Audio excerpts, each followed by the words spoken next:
मित्रों, आज हम अनुप्रास अलंकार के बारे में जानेंगे। अनुप्रास अलंकार है क्या? जहां एक या अनेक वर्ण दो या दो से अधिक बार एक ही क्रम में रखे जाते हैं, अर्थात वर्णों की आवर्ती होती है, भले ही उसमें स्वरों की समानता न हो, तो वहां अनुप्रास अलंकार होता है। जैसे कागा काको धन हरे कोयल काको दे। कागा में कै वर्ण की आवर्ती हुई है, काको में कै वर्ण की आवर्ती हुई है, कोयल में कै वर्ण की आवर्ती हुई है, काको में कै वर्ण की आवर्ती हुई है। विरति, विवेक, विमल, विज्ञाना। विरति में वह वर्ण की आवर्ती हुई है, विवेक में वह वर्ण की आवर्ती हुई है, विमल में वह वर्ण की आवर्ती हुई है और विज्ञान में वह वर्ण की आवर्ती हुई है। भगवान भक्तों की भयंकर बुरी बीती भगाइए। भगवान में भय वर्ण, भक्तों में भय वर्ण, भयंकर में भय वर्ण, बुरी में भय वर्ण, बीती में भय वर्ण, भगाइए में भय वर्ण की आवर्ती होने से अनुप्रास अलंकार है। पाकर प्रथम प्रेम भरी पाती प्यारी प्रियतम की। यहाँ पाती का मतलब होता है पत्र। पाकर में पै वर्ण की आवर्ती, पै वर्ण की आवर्ती, प्रेम में पै वर्ण की आवर्ती, पाती में पै वर्ण की आवर्ती, प्यारी में पै की आवर्ती और प्रियतम में भी पै की आवर्ती होने से यहाँ पर अनुप्रास अलंकार है।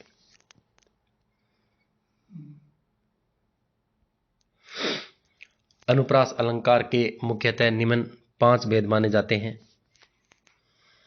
पहला है छेका अनुप्रास। जहां कोई वर्ण 2 बार आए, अर्थात वर्ण की आवर्ती एक ही बार हो, छेका अनुप्रास अलंकार माना जाता है। प्रथम उदाहरण है कानन, कठिन, भयंकर, भारी। कानन और कठिन में वर्ण की आवर्ती 2 बार हुई है, कानन, कठिन। भयंकर, भारी, भयंकर, भारी। जहां कोई वर्ण 2 बार ही आए और वर्ण की आवर्ती सिर्फ एक बार हुई है, कानन और कठिन में एक बार हुई है, भयंकर और भारी में एक बार हुई है। अति, आनंद, मगन, महतारी। अति और आनंद में ए वर्ण की आवर्ती एक बार हुई है, मगन और महतारी में मैं वर्ण की आवर्ती एक बार हुई है। मोहनी, मूरत, सांवरी, सूरत, नैना, बने, विशाल।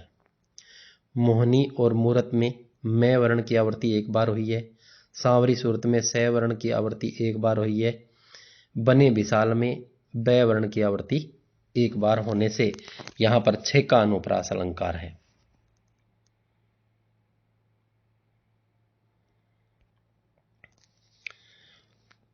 अनुप्रास अलंकार का दूसरा भेद वर्त्यानुप्रास। जहां वर्ण की आवर्ती 2 से अधिक बार आए, वर्त्यानुप्रास अलंकार माना जाता है। उदाहरण कोकिल, केकी, कीर गूंजते हैं कानन में।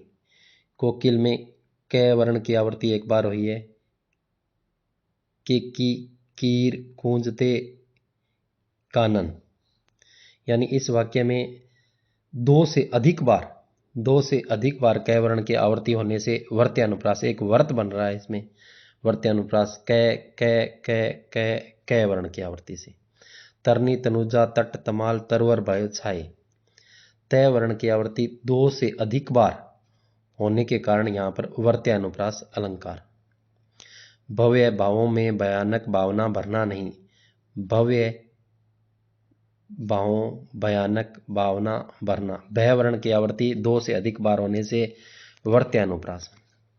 मोही, मोही, मेरा मन, मोहन, में हवे गयो। मैं वर्ण की आवर्ती 2 से अधिक बार होने के कारण इसमें वर्त्यानुप्रास अलंकार माना जाता है।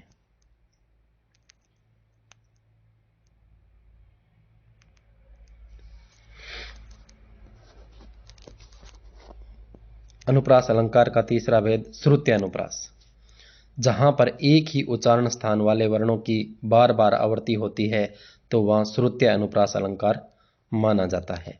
एक ही उच्चारण स्थान वाले दंत्य वर्ग के जो वर्ण हैं, दंत्य वर्ण त, थ, द, ध, न, ल और स वर्ण की आवृत्ति होने से ये श्रुत्य अनुप्रास माना जाता है। तुलसी सीदत निस दिन देखत तुम्हारी निठुराई।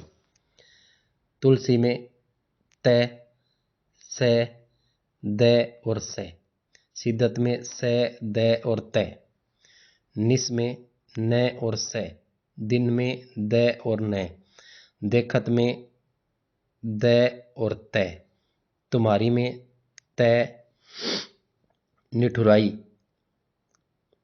न। यानी यहाँ पर त, स, द वर्णों जो दंत्य वर्ण है उनकी बार बार आवृत्ति होने के कारण यहाँ पर श्रुत्य अनुप्रास है। दिनांत था थे दीननाथ डूबते, द, न और त, द, न और त वर्ण की आवृत्ति होने से यहाँ पर दंत्य वर्ण आने के कारण श्रुत्य अनुप्रास अलंकार माना जाता है।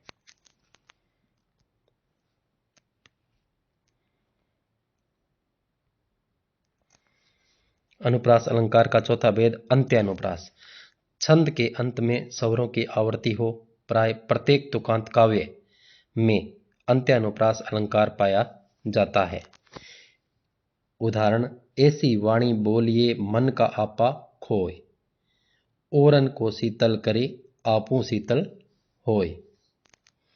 यहाँ पर अंत्य अनुप्रास यानी अंत में अनुप्रास है, खोए और होए में, यानी यहाँ पर तुक मिल रही है दोनों में। ये तुकांत काव्य यानी छंद में जो तुक मिलती है उस प्रकार जब तुक मिलती है खोए और होए में तो यहाँ पर अंत्य अनुप्रास माना जाता है। बूंदेले हर बोलों के मुँहे हमने सुनी कहानी थी, खूब लड़ी मर्दानी वह तो झांसी वाली रानी थी। कहानी थी और रानी थी, इसमें तुक मिल रही है, इस वजह से ये अंत्य अनुप्रास है, अंत में अनुप्रास है।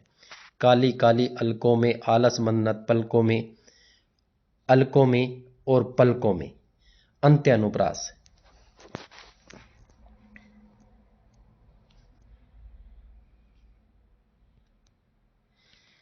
अनुप्रास अलंकार का पांचवा भेद लाटानुप्रास। कुछ विद्वान लाटानुप्रास भी मानते हैं जब काव्य में शब्दों अथवा वाक्यांशों की आवृत्ति हो, जब काव्य में शब्दों अथवा वाक्यांशों की आवृत्ति हो परंतु उनके शाब्दिक अर्थ में कोई अंतर नहीं रहता है, लेकिन अन्वय भेद करने पर तात्पर्य बदल जाता है, अन्वय भेद करने पर तात्पर्य बदल जाता है, लाटा अनुप्रास माना जाता है। पूत सपूत, पूत कपूत तो क्यों धन संचय, पूत सपूत तो क्यों धन संचय। पुत्र अगर कुपुत्र है तो भी धन का संग्रहण नहीं करना चाहिए, पुत्र अगर सुपुत्र है तो भी धन का संग्रहण नहीं करना चाहिए। अगर पुत्र कुपुत्र है तो कितना भी धन हो वो उसको नष्ट कर ही देगा, और अगर पुत्र सुपुत्र है तो भी धन इकट्ठा करने की जरूरत नहीं है क्योंकि वो अपने आप धन को कमा लेगा।